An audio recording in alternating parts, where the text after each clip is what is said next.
अस्सलाम वालेकुम। आज हम करने जा रहे हैं chapter number 17 physics of solid. तो स्टार्ट करते हैं सबसे पहले एमसीक्यू से। They exhibit good to strength ratio, good to strength to weight ratio. Crystalline amorphous है, पॉलीमेरिक है और ऑल ऑफ दीज। तो स्ट्रेंथ टू वेट रेशियो सबसे ज़्यादा होती है पॉलीमर्स में, तो पॉलीमर्स राइट ऑप्शन हो जाएगा। It is dimensionless quantity. कौन सी डिमेंशनलेस क्वांटिटी है? Young modulus, bulk modulus, shear modulus. तो कोई भी मॉडुलस हो वो स्ट्रेस ओवर स्ट्रेन होता है, और स्ट्रेस ओवर स्ट्रेन में अगर आप देखें तो स्ट्रेन का तो नो यूनिट है, लेकिन स्ट्रेस का यूनिट पास्कल है या न्यूटन मीटर -2 है। तो इनमें से यंग मॉडुलस, बल्क मॉडुलस या शेयर मॉडुलस में कोई भी ऑप्शन आपका करेक्ट नहीं है, क्योंकि सबके यूनिट होते हैं, तो इसीलिए नन ऑफ दीज आ जाएगा। उसने कहा कौन सी ऐसी क्वांटिटी है जिसकी कोई भी यूनिट नहीं है, डायमेंशनलेस है, तो वो इनमें से कोई भी ऑप्शन मौजूद नहीं है। आगे MCQs number 3। It is maximum stress that a material can withstand. वो ज़्यादा से ज़्यादा स्ट्रेस कौन सा होता है जिसके ऊपर मटीरियल टूटता नहीं है, तो उसको हम UTS कहते हैं, अल्टीमेट टेंसाइल स्ट्रेस। तो ऑप्शन ए है आपका करेक्ट हो जाएगा। It has empty conduction band. किसके अंदर आपका कंडक्शन बैंड एम्प्टी होता है? तो कंडक्शन बैंड आपका इंसुलेटर के अंदर एम्प्टी होता है, जबकि कंडक्टर और सेमीकंडक्टर में वो पार्शली फील्ड होता है, पार्शल फील्ड या फुली फील्ड होता है। MCQs number 5। Which one is an acceptor atom. Acceptor atom कौन सा? एक्सेप्टर एटम कहते हैं जो इलेक्ट्रॉन्स को रिसीव कर सकता है, एक्सेप्ट कर सकता है। तो वो जितने भी आपके ट्राइवेलेंट इम्प्योरिटीज़ जिसमें हम ऐड करते हैं पी टाइप मटीरियल, वो एक्सेप्टर इम्प्योरिटी कहलाती हैं। तो जो आपका थर्ड ग्रुप होगा। अब इसमें देखें आपका फास्फोरस, आर्सेनिक, एंटीमनी, बिस्मिथ, ये सारे फिफ्थ ग्रुप हैं,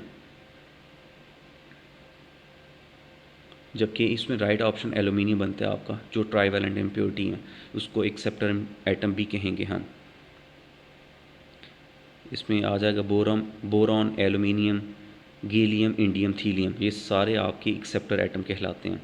तो एलुमिनियम के अलावा आपके पास कोई और ऑप्शन भी हो सकता है, तो आपको थर्ड या और फिफ्थ ग्रुप याद होना चाहिए। इसके बाद MCQs number 6। Donor impurity, donate.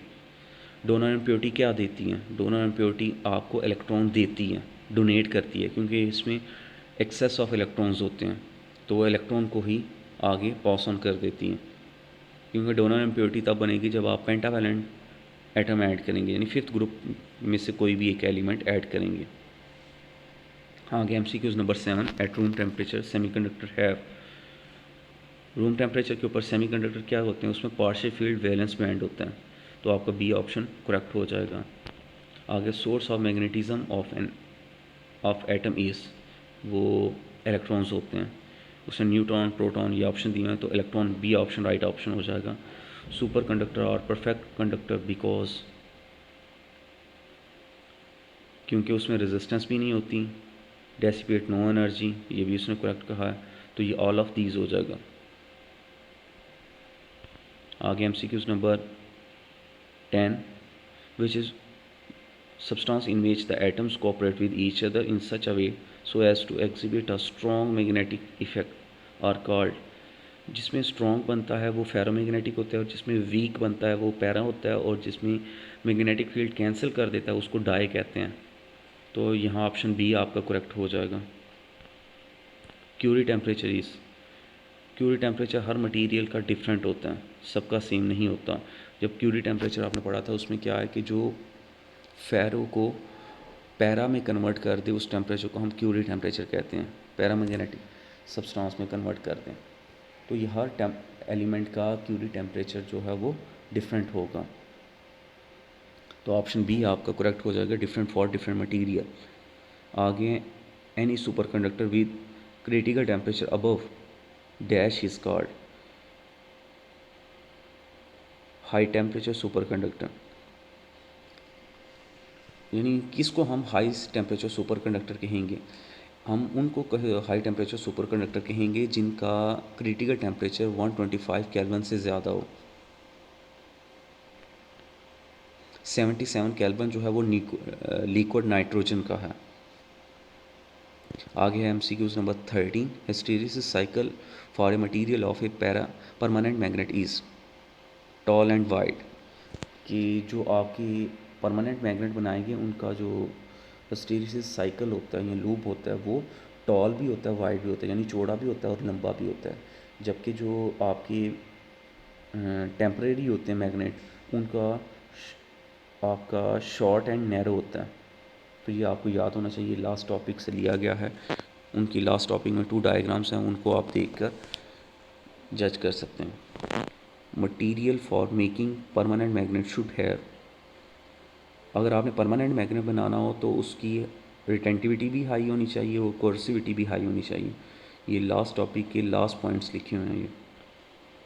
आगे MCQs number 15, which of the following solids exhibit good strength to weight ratio. तो ये रिपीट हुआ है। पॉलीमर्स और solid in which there is a regular arrangement of molecule, जिसमें रेगुलर अरेंजमेंट हो वो crystalline होता है, जिसमें इनरेगुलर हो वो अमॉर्फस होता है, और जिसमें इंटरमीडिएट हो उसको क्लासी कहते हैं, पॉलीमर कहते हैं, पॉलीमेरिक सॉलिड। आगे MCQs number 17, the liquid with the disorder structure frozen in are example of. तो उसको हम फ्रोज़न को हम कहते हैं अमॉर्फस सॉलिड कहते हैं लिक्विड, क्योंकि ग्लास भी एक टेम्परेचर के ऊपर जाकर वो लिक्विड बन जाता है। आगे MCQs number 18, the lower stress at which strain increase in stress is called, उसको हम बल्क स्ट्रेंथ कहते हैं। Such substance which undergo plastic deformation till they break are known as, उसको हम डक्टाइल सब्सटेंस कहते हैं, जो टूट जाता है प्लास्टिसिटी के प्रोसेस से गुजरने के बाद, और जो स्टार्ट पे टूट जाए इलास्टिक लिमिट के उसको हम ब्रिटल कहते हैं। आगे MCQs number 20, when ever a covalent bond is broken in A doped semiconductor, जब ये कोवेलेंट बॉन्ड टूटता है तो इलेक्ट्रॉन और होल पेयर जनरेट होता है, कभी भी सिंगल नहीं जनरेट होगा। आगे MCQs number 21, the source of magnetism of N atom is, magnetism का सोर्स जो है वो इलेक्ट्रॉन होता है। क्यूरी टेम्परेचर इज़, तो ये आगे भी आया है, तो ये डिफरेंट फॉर डिफरेंट मटेरियल है। Area under force extension graph is equal to, वो स्ट्रेन एनर्जी देता है आपको, स्ट्रेन एनर्जी बी ऑप्शन आपको करेक्ट हो जाएगा। आगे 24 MCQs, lagging of magnetic flux density behind a magnetic field is known as, इसको हिस्टेरिसिस कहते हैं। ये हिस्टेरिसिस की डेफिनेशन है।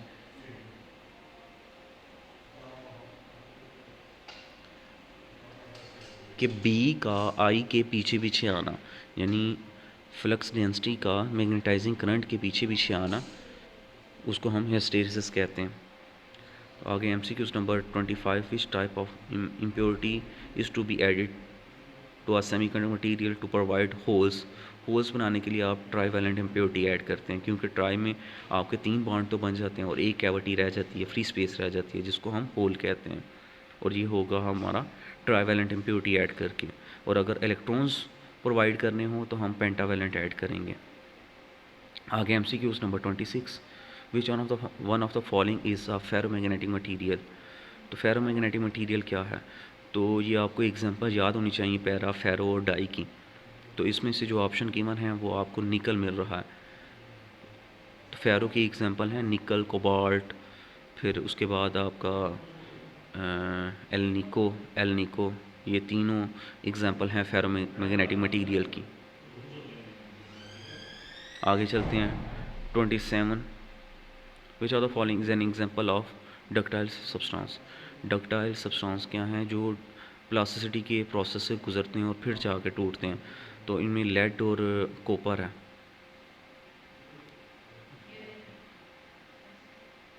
और आपका ऑप्शन नंबर ए बी दोनों बनते हैं, तो lead and copper, option D आपका करेक्ट हो जाएगा। ग्लास जो है वो आपका ब्रिटल सब्सटेंस है। तो स्टूडेंट्स ये करते हैं कि जब भी डेफिनेशन याद करते हैं तो कंप्लीट एग्जांपल्स उनकी याद नहीं करते, जिसकी वजह से MCQs में वो रह जाते हैं। The substance which break just after the elastic limit is reach are called, जो इलास्टिक लिमिट पे जाके टूट जाते हैं उनको ब्रिटल कहते हैं, और जो प्लास्टिसिटी से गुजरते हैं उनको डक्टाइल कहते हैं। तो ये ऑप्शन बी आपको करेक्ट हो जाएगा। आगे MCQs number 29, the material whose resistivity become zero, उसको हम सुपर कंडक्टर कहते हैं, और उस टेम्परेचर को क्रिटिकल टेम्परेचर कहते हैं। जो उससे 30 MCQs में ये देखें पूछा भी गया है, the temperature below which some material show super conductivity is called critical temperature. और ये मरकरी का क्रिटिकल टेम्परेचर कितना होता है, 4.2। इसी तरह आपने बाकी भी टीन का कितना है, लेड का कितना है, फिर उसके बाद एलुमिनियम का कितना है, एलुमिनियम का 1.18, फिर आगे लेड का, और ये भी याद होने चाहिए आपको सारे क्रिटिकल टेम्परेचर। कोई भी MCQs में आपको आप पूछा जा सकता है। आगे which one of the following is not semiconductor, silicon भी आपका सेमीकंडक्टर होता है, जर्मेनियम भी सेमीकंडक्टर होता है, गैलियम आर्सेनाइड भी आपका सेमीकंडक्टर होता है, कॉपर जो है वो आपका नहीं होता। तो उसने पूछा इज़ नॉट सेमीकंडक्टर, तो ये ऑप्शन आपका राइट ऑप्शन हो जाएगा। आगे 32 MCQs, इस type of solid have definite melting point, तो क्रिस्टल सॉलिड के अंदर definite melting and boiling point होता है, तो आपका फर्स्ट ऑप्शन ही करेक्ट हो जाएगा, अमॉर्फस के अंदर नहीं होता। आगे 33 MCQs, the well known example of intrinsic semiconductor is, intrinsic की सेमीकंडक्टर के अंदर आ जाता है जर्मेनियम और सिलिकॉन, तो जर्मेनियम इधर प्रेजेंट है ऑप्शन में, तो इसीलिए ये ऑप्शन आपका राइट ऑप्शन हो जाएगा। इंट्रिंसिक सेमीकंडक्टर कहते हैं प्योर सेमीकंडक्टर को, तो प्योर सेमीकंडक्टर में सिलिकॉन और जर्मेनियम आता है आपका। आगे anti material, MCQs number 34, in anti material the minority charge carrier, N type में मेजॉरिटी चार्ज कैरियर आपके इलेक्ट्रॉन्स होते हैं, इधर उसने पूछा मिनॉरिटी का, तो यहाँ स्टूडेंट कंफ्यूज हो जाते हैं और ऑप्शन रॉन्ग ऑप्शन टिक कर देते हैं। तो उसने पूछा N type material the minority charge minority carrier are holes. 35 MCQs, ऐसे unit of stress is the same as that of, stress का और प्रेशर का यूनिट सेम होता है। स्ट्रेस का यूनिट होता है न्यूटन मीटर -2, इसको पास्कल भी कहते हैं, और प्रेशर का यूनिट भी पास्कल होता है, जबकि मोमेंटम का होता है केजी MS-1, या इसको हम न्यूटन सेकंड भी कह सकते हैं, और फोर्स का यूनिट होता है न्यूटन, लेंथ का होता है मीटर, तो कोई भी मैच नहीं करता सिवाय प्रेशर के, तो स्ट्रेस और प्रेशर का यूनिट सेम होता है। आगे चलते हैं 35 MCQs के ऊपर। The magnetism provide by electron with an atom is due to spin and orbital motion होता है।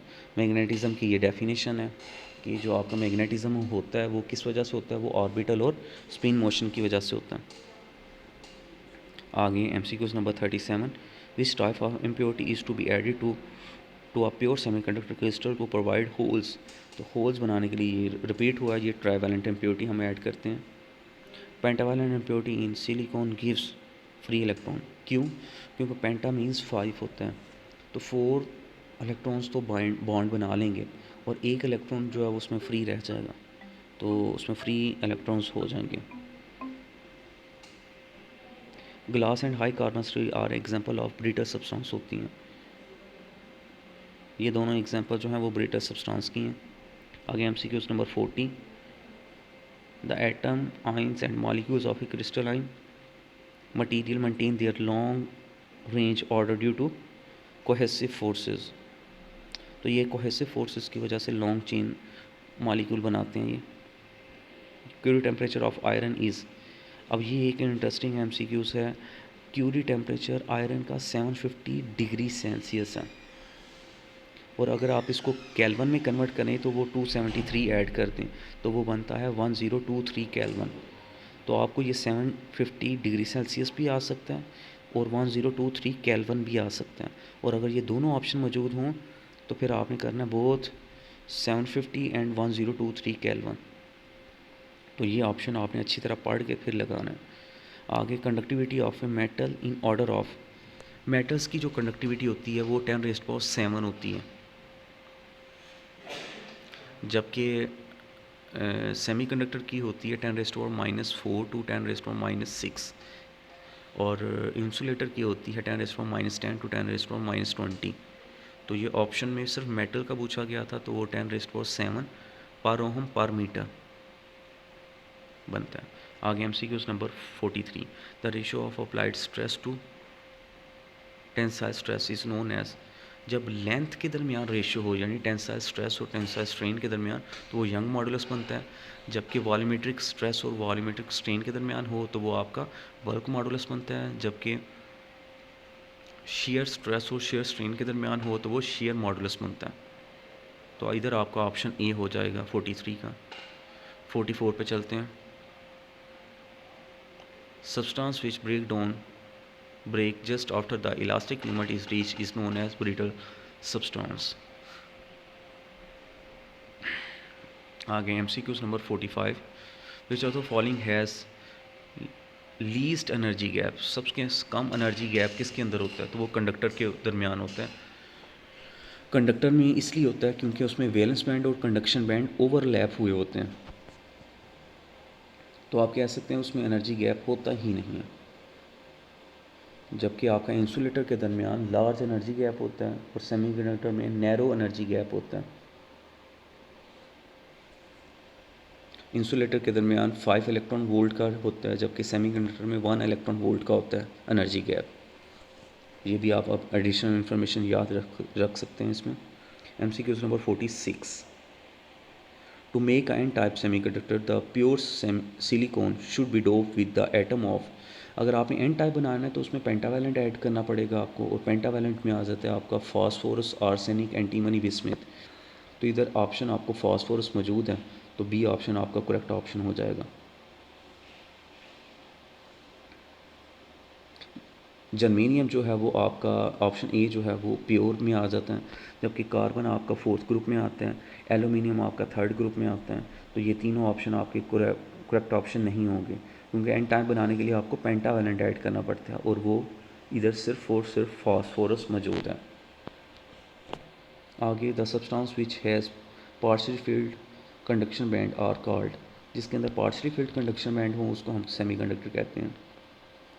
विच of the following polymeric solid, तो नाइलन को हम पॉलीमेरिक सॉलिड कहते हैं, जबकि इसके अलावा अगर हम सोडियम क्लोराइड को देखें तो वो आपका आ जाता है क्रिस्टलाइन में आ जाता है, जिरकोनिया भी क्रिस्टलाइन में आ जाता है आपका। तो इस तरह आपने इसको याद रखना है। आगे MCQs number 49, to make N type substance antimony is mixed with, N type आपने बनाना है तो ये वही MCQs है आपका कि आपने 5th ग्रुप ऐड करना है। तो 5th ग्रुप के आप ये देखें एलिमेंट आपको सारे याद होंगे तब ही आप लगा सकते हैं। एंटीमनी को आपने प्योर सेमीकंडक्टर के अंदर डालना होगा, यानी आपने जो मिक्सिंग करनी है वो प्योर सेमीकंडक्टर और इम्प्योरिटी एटम की करनी है। तो इम्प्योरिटी एटम तो उसने दे दिया है कि एंटीमनी को मैंने ऐड करना है, तो वो ऐड किस में करना है, मिक्स किस में करना है आपने, प्योर सेमीकंडक्टर में। तो वो प्योर सेमीकंडक्टर होता है सिलिकॉन और जर्मेनियम, तो जहाँ जर्मेनियम प्रेजेंट है ऑप्शंस में, इसीलिए वो आपका सी ऑप्शन करेक्ट हो जाएगा। आगे उसने पूछा reciprocal of bulk modulus is, bulk modulus का जो रेसिप्रोकल होता है उसको कंप्रेसिबिलिटी कहते हैं, तो ये ऑप्शन सी हो जाएगा आपका। ये दूसरे जो ऑप्शन है Young modulus, shear modulus, bulk modulus, ये सारे तो आपके इलास्टिसिटी के ही आगे टाइप्स हैं, मॉडुलस ऑफ इलास्टिसिटी के टाइप्स हैं। तो यहाँ जो रेसिप्रोकल बल्क मॉडुलस का बनता है वो कंप्रेसिबिलिटी बनता है, जो आप फर्स्ट ईयर में चैप्टर नंबर 8 में भी पढ़ के आए हैं। आगे 51 का डोमेन कंटेन एटम्स, डोमेन के अंदर कितने एटम्स होते हैं, 10⁻12 टू 10⁻16 होते हैं। आगे yttrium barium copper oxide semiconductor का क्रिटिकल टेम्परेचर क्या होता है, तो वो 163 केल्विन भी होता है और -110 डिग्री सेल्सियस भी होता है, क्योंकि ये दोनों याद होने चाहिए आपको। 77 जो है वो लिक्विड नाइट्रोजन का है, जबकि 4.2 जो है वो मरकरी का है क्रिटिकल टेम्परेचर। 125 ये हाई टेम्परेचर सुपर कंडक्टर भी कहा जाते हैं इसको, जो 125 केल्विन पे बनते हैं। आगे है 53 glass is also known as, उसको ग्लास को हम सॉलिड लिक्विड भी कहते हैं। तो ये फर्स्ट टॉपिक से ही लिया गया आपका अमॉर्फस और ग्लासी सॉलिड के टॉपिक। आगे 54 very weak magnetic field provide by brain can be detected by squids, ये स्क्विड से हम डिटेक्ट करते हैं। जो हमारा ब्रेन बहुत ही वीक मैग्नेटिक फील्ड जनरेट करता है, उसको डिटेक्ट करने के लिए हम स्क्विड्स यूज़ करते हैं। स्क्विड्स किसकी एब्रीवेशन है, ये आपको शॉर्ट क्वेश्चन में भी आ सकते हैं। ये होता है super conductor quantum interference devices, ये उसकी एब्रीवेशन है स्क्विड्स। ये ब्रेन जो हमारा मैग्नेटिक फील्ड जनरेट करता है उसको डिटेक्ट करता है। आगे 55, the crystalline structure of NaCl is, तो NaCl का जो क्रिस्टलाइन स्ट्रक्चर होता है वो क्यूबिक होता है। ये डिफरेंट शेप है क्रिस्टल, 7 क्रिस्टल शेप्स होती हैं, ये उनमें से 4 आपको ये दी हुई हैं इधर। आगे 56 है, strain energy is the form material is proportional to square of extension होता है। ये आपको उसके लास्ट फार्मूले से भी पता चल जाएगा, स्क्वायर ऑफ एक्सटेंशन, कि जब आपने स्ट्रेन एनर्जी का फार्मूला निकाला था तो वो क्या आया था, हाफ, लास्ट पे half EA into L1 square over original length capital L। तो ये एक L1 आपका बेसिकली एक्सटेंशन है, तो उसका स्क्वायर आया था, तो ये वहाँ से MCQs लिया गया आपका। आगे 57 MCQs, young modulus of steel is, तो ये आपको स्टील का और कॉपर का यंग मॉडुलस याद होना चाहिए। तो स्टील का है 2 × 10⁻11 न्यूटन मीटर -2। आगे 58 Curie temperature of iron is, तो ये देखें जो पहले MCQs आया था ऊपर वो आया था विद रिस्पेक्ट टू, पूछा गया था 750 डिग्री सेल्सियस, और यहाँ देखें वो ऑप्शन मौजूद ही नहीं है। तो यहाँ ये स्टूडेंट कंफ्यूज हो सकते हैं कि सर राइट ऑप्शन तो इधर प्रेजेंट ही नहीं है, लेकिन राइट ऑप्शन प्रेजेंट है। 1023 बेसिकली उसने डिग्री सेल्सियस को केल्विन में चेंज कर दिया 273 ऐड करके, तो सी ऑप्शन आपका राइट ऑप्शन हो जाएगा। आगे 59, which one of the following is crystalline solid, तो जिरकोनिया जो है वो क्रिस्टलाइन सॉलिड है, NaCl भी है। जबकि ये जो बाकी ऑप्शन आपको नेचुरल रबड़ और पॉली स्टाइरीन ये है, ये दोनों आपके पॉलीमर्स हैं, जबकि ग्लासी सॉलिड आपका अमॉर्फस है। तो राइट ऑप्शन आपका ए बनता है, zirconia. At 0 kelvin semiconductor are, 0 kelvin के ऊपर आपके सेमीकंडक्टर जो हैं वो इंसुलेटर में कन्वर्ट हो जाते हैं, तो ये आपका डी ऑप्शन राइट ऑप्शन हो जाएगा। तो यहाँ आपकी MCQs फिनिश होते हैं। आप चलते हैं हम शॉर्ट क्वेश्चंस की तरफ।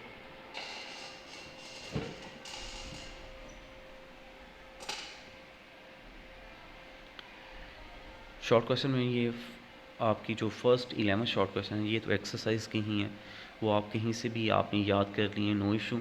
अगर आपको यहाँ से इजी लगते हैं तो यहाँ से भी आप कर सकते हैं। कोई अगर एक्स्ट्रा पॉइंट लिखा हुआ है इधर जो आपकी बुक के ऊपर या नोट्स के ऊपर नहीं है तो यहाँ से आप वो नोट कर सकते हैं। तो ये फर्स्ट क्वेश्चन है, क्रिस्टलाइन अमॉर्फस और पॉलीमेरिक सॉलिड के दरमियान डिफरेंस पूछा गया। दूसरा आपका स्ट्रेस और स्ट्रेन और उसके यूनिट और आगे उनकी टाइप्स पूछी गई हैं।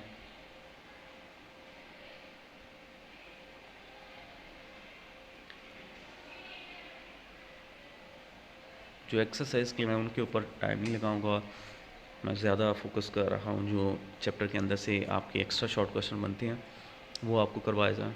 एक्सरसाइज के शॉर्ट क्वेश्चन तो हर बच्चे ने करने ही करने हैं, और जो पढ़ने वाले उन्होंने कर भी लिए होंगे, और जो एक्स्ट्रा हैं उनके लिए मैं आपको ये नोट्स प्रोवाइड कर रहा हूँ।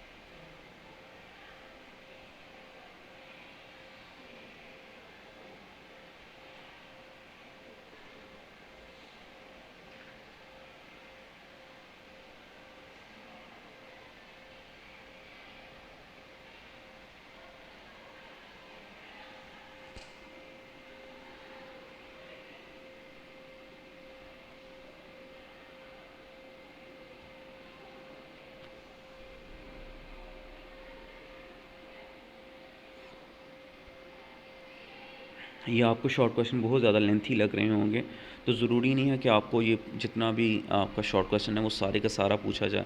जैसे ऊपर आपने पढ़ा है स्ट्रेस स्ट्रेन और उसकी टाइप्स और यूनिट भी बताएं, ये सारा क्वेश्चन आपको ना भी आए वो ये सिंपल पूछ सकता है, स्ट्रेस और स्ट्रेन में डिफरेंस बता दें, या आपको ये कह सकता है पैरा और डाई में फ़र्क बता दें, पैरा और डाई फेरोमैग्नेटिक सब्सटेंस इनमें फ़र्क बता दें।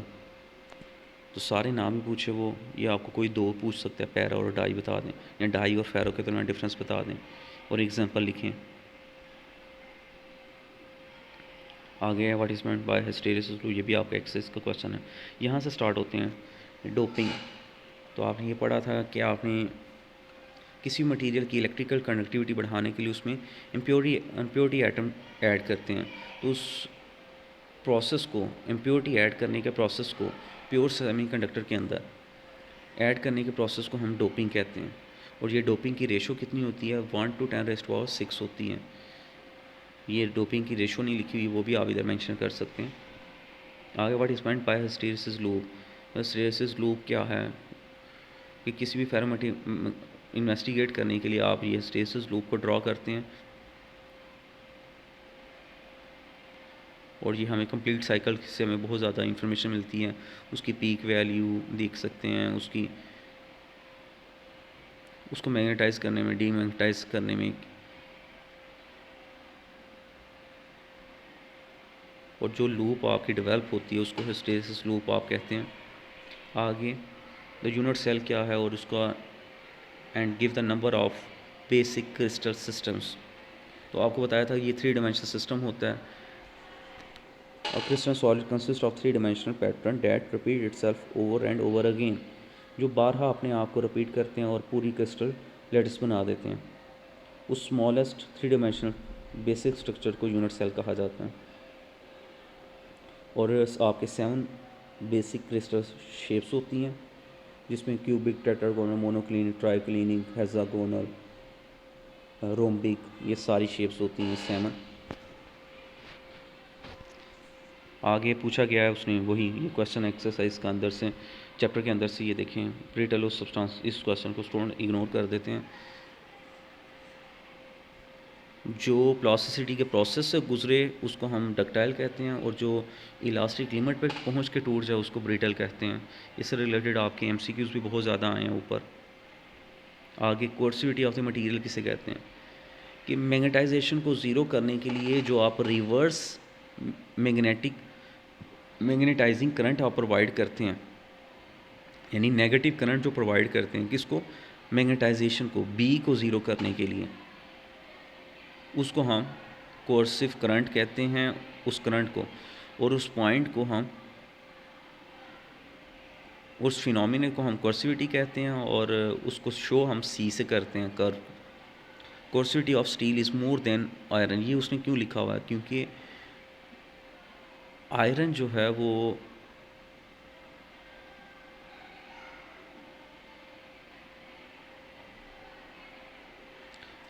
उसने कहा कोर्सिविटी of steel is more than iron. Steel जो है वो उसको मैग्नेटाइज करना भी और डीमैग्नेटाइज करना भी मुश्किल होता है as compare to iron. Iron की निस्बत हम स्टील को मैग्नेटाइज और डीमैग्नेटाइज लेट करते हैं, और उसका हिस्टेरिसिस लूप की जो विड्थ है वो भी ज़्यादा होती है, जो शो करती है कि उसमें कोर्सिविटी ज़्यादा है। यानी कोर्सिविटी को आप सिंपल कह सकते हैं I is negative and b is equal to 0 हो, उस पॉइंट को हम कोर्सिव पॉइंट कहते हैं।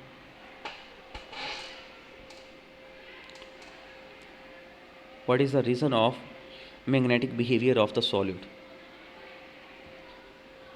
मैग्नेटिक बिहेवियर की रीज़न क्या होती है, the magnetism produce by electron with an atom and can rise from 2 motions. वो कौन कौन सी मोशन है, वो आपकी स्पिन और ऑर्बिटल मोशन होती है, जो मिलाकर एक मैग्नेटिक फील्ड जनरेट करती है। आगे उसने नेक्स्ट क्वेश्चन पूछा है hard and soft magnetic material कौन से होते हैं। हार्ड मटेरियल्स वो होते हैं जिनको मैग्नेटाइज और डीमैग्नेटाइज करना, और सॉरी आप उसको ऐसे कह सकते हैं जिसमें आपने उनको ऑर्डर शेप में लाना। फेरोमैग्नेटिक मटेरियल्स के अंदर जो उसकी शेप्स होती हैं, डायरेक्शंस होती हैं, उनको ऑर्डर स्ट्रक्चर में लेकर आना मुश्किल हो जिसमें, उसको हम हार्ड मैग्नेटिक मटेरियल कहते हैं। और जिसमें इजीली वो ओरिएंटेड हो जाएं, जब हम एक्सटर्नल मैग्नेटिक फील्ड प्रोवाइड करते हैं तो हम कहेंगे सॉफ्ट मैग्नेटिक मटेरियल। तो जो आयरन है वो आपका सॉफ्ट मैग्नेटिक मटेरियल में आता है, जबकि स्टील जो है वो आपका हार्ड मैग्नेटिक मटेरियल में आता है। तो यहाँ आप डेफिनेशन पढ़ भी सकते हैं, in hard ferromagnetic material domain are no so easily oriented, यानी वो इतनी आसानी से एक ऑर्डर स्ट्रक्चर में नहीं आती।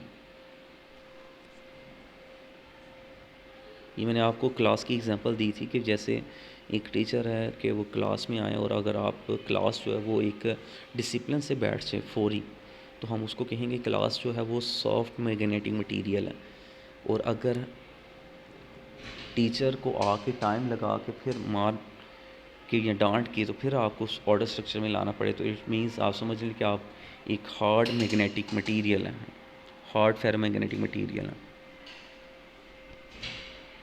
आगे है question number 19, what do you mean about the Curie temperature in ferromagnetic substance. Curie temperature क्या होता है? क्यूरी टेम्परेचर जो आपका फेरोमैग्नेटिक मटेरियल को पैरा में कन्वर्ट कर दे, यानी आप कह सकते हैं कि स्ट्रॉन्ग मैग्नेटिक फील्ड को वीक मैग्नेटिक फील्ड में कन्वर्ट कर दें या टीनी मैग्नेटिक फील्ड में कन्वर्ट कर दें, उसको हम उस टेम्परेचर को क्यूरी टेम्परेचर कहेंगे। और आयरन का क्यूरी टेम्परेचर 750 डिग्री सेल्सियस या 1023 केल्विन होता है। आगे उसने पूछा व्हाट इज स्क्विड्स। स्क्विड्स किसकी एब्रीवेशन है? ये आगे आपको बताया गया था। S for super conductor, Q U से क्वांटम है आपका, आई से इंटरफेरेंस है और डी एस से डिवाइसेस हैं। तो ये बनता है super conductor quantum interference devices. और ये किस लिए यूज़ होता है? हमारा ब्रेन जो है वो एक वीक मैग्नेटिक फील्ड जनरेट करता है, जिसको डिटेक्ट करने के लिए हम ये टेक्निक यूज़ करते हैं, जिसको स्क्विड्स कहा जाता है। आगे है give the order of conductivity. Conductors, super conductor और इंसुलेटेड का आपने बताना है, ये भी ऊपर मैं एमसीक्यूज़ में डिस्कस कर चुका हूँ। अब ये उसने कंडक्टिविटी के अकॉर्डिंगली पूछा, इन तीनों में डिफरेंस, तो आपने कंडक्टिविटी के अकॉर्डिंगली लिखना है कि जो कंडक्टर है उसकी कंडक्टिविटी 10⁻⁷ पर ओहम पर मीटर होती है। तो यहाँ ये यूनिट गलत लिखा हुआ है, ये -1 ऊपर आना चाहिए था। 10⁻⁷ पर ओहम पर मीटर कंडक्टिविटी के यूनिट होते हैं, पर ओहम पर मीटर, यानी ये -1 ब्रैकेट से बाहर लिखा होना चाहिए था, दोनों के ऊपर आता है। इंसुलेटर की 10⁻⁻10 to 10⁻⁻20 होते हैं, जो आपका जो सेमी कंडक्टर 10⁻⁻4 to 10⁻⁻6। ये हो गया आपके शॉर्ट क्वेश्चन। और लॉन्ग क्वेश्चन कौन कौन से आपके आ सकते हैं, तो ये मैंने बना के दे दिए आपको। उसने कहा स्ट्रेस स्ट्रेन कर्व ड्रा करें, और वो डक्टाइल मटेरियल के लिए, जिसमें आप कर्व ड्रा करके फिर उसके बाद सारे पॉइंट्स को एक्सप्लेन करते हैं 1 by 1 कि आपकी प्रोपोर्शनल लिमिट क्या है, यील्ड पॉइंट क्या है, इलास्टिक पॉइंट क्या है, प्लास्टिसिटी क्या है, यूटीएस क्या है, फ्रैक्चर स्ट्रेस क्या है, ब्रिटल, और वो सारे इसमें लिखे जाएंगे। ये भी आपका लॉन्ग क्वेश्चन बन सकता है, लेकिन अभी तक बोर्ड में आया नहीं हुआ। ये आपका question number 2, most important question, most important. Define strain energy is deform material. Strain energy calculate करनी है आपने। फिर आगे इसी तरह क्वेश्चन नंबर 3 है आपका, ये एनर्जी बैंड थ्योरी के अकॉर्डिंगली आपने कंडक्टर, इंसुलेटर और सेमीकंडक्टर में डिफरेंस बताना है। तो ये डायग्राम्स बनाकर आपने एक्सप्लेन करना है अगर आपको ये क्वेश्चन आता है एनर्जी बैंड थ्योरी का question. Question number 4, para, dia and ferro. उसने कहा with the help of domain theory, तो आपने पैरा, डाई एंड फेरो में डिफरेंस बताना है, फिर डोमेन थ्योरी लिख देनी है कि डोमेन्स किसे कहते हैं, फिर उसमें hard and soft magnetic material आ जाएंगे, क्यूरी टेम्परेचर आ जाएगा। तो ये सारा लॉन्ग आपका। आगे लास्ट वन मोस्ट इंपॉर्टेंट, फिर आपका क्वेश्चन आ गया हिस्टैरिसीस लूप, और आपने उधर मैग्नेटाइजेशन, डीमैग्नेटाइजेशन किस तरह होती है, सारी कर्व ड्रॉ करके फिर उस टॉपिक को एक्सप्लेन करना है। तो इसमें भी आपने डायग्राम्स को इग्नोर नहीं करना। और लास्ट पे हैं आपके कौन कौन से न्यूमेरिकल इंपॉर्टेंट, तो न्यूमेरिकल नंबर 17.1 और 7.2 ये बारहा आपका बोर्ड में आ चुका है। और इसी तरह एग्जांपल 17.1 ये मोस्ट इंपॉर्टेंट एग्जांपल है। तो यहाँ आपके ये नोट्स फिनिश होते हैं, एंड होते हैं। उम्मीद है ये आपके लिए हेल्पफुल होंगे, और जो चीज़ें आपको हाईलाइट करवाई गई हैं, बताई गई हैं, क्वेश्चंस, शॉर्ट क्वेश्चन, एमसीक्यूज़, इनके ऊपर आप फोकस करेंगे और इनको याद रखेंगे और पेपर में अच्छा आप रिस्पॉन्स देंगे, और ये नोट्स भी आपके लिए हेल्पफुल साबित होंगे। इनको अच्छे तरीके से आपने पढ़ लेना। ओके जी, अल्लाह हाफिज़।